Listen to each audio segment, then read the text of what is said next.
Imagine discovering that someone you trusted had been secretly manipulating you for weeks, all in the name of science. Would you feel betrayed, angry, or would you accept that sometimes deception is necessary to uncover deeper truths about human nature? This is the dilemma faced by many participants in psychological experiments where deception is used. Some of the most famous studies in psychology have relied on tricking people to reveal the hidden workings of the human mind. But at what cost?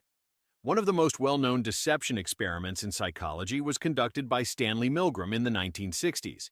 His infamous obedience experiment led participants to believe they were delivering painful electric shocks to another person. In reality, no one was being harmed.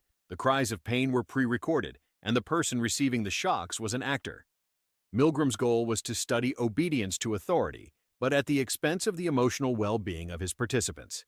Similarly, the Ash conformity experiment tricked participants into thinking they were answering a simple question about line lengths, when in fact, they were being tested on their willingness to conform to a group's incorrect answer.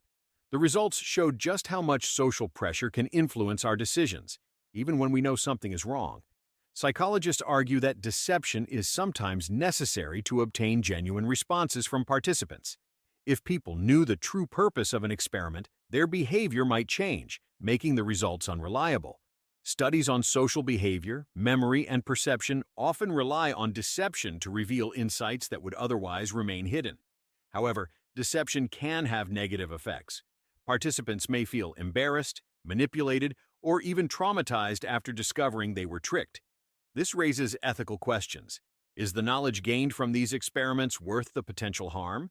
Some participants have reported lasting distress after learning they were deceived.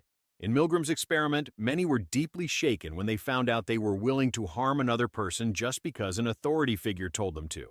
Others felt embarrassed in studies where they were made to look foolish in front of peers.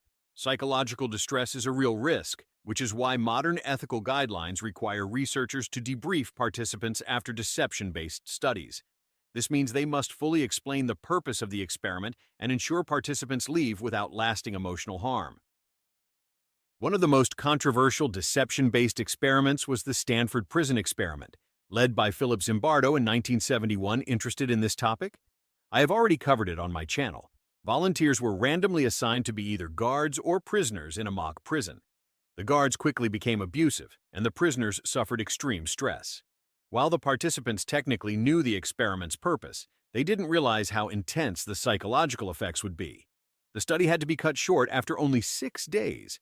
Another example is the Little Albert experiment. You can watch that too on my channel, conducted by John B. Watson in the 1920s. A baby named Albert was conditioned to fear a white rat by pairing it with loud, frightening noises. This study is now considered highly unethical because the child was never desensitized to his fear, potentially affecting him for life. Some participants eventually forgive the researchers, recognizing that their contributions helped advance psychological science.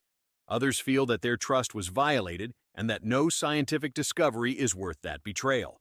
Today, ethical guidelines in psychology are much stricter, requiring informed consent whenever possible and ensuring participants are protected from harm.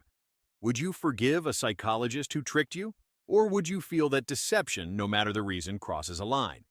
The debate continues, and as science progresses, so does the question of how far we should go in the name of discovery.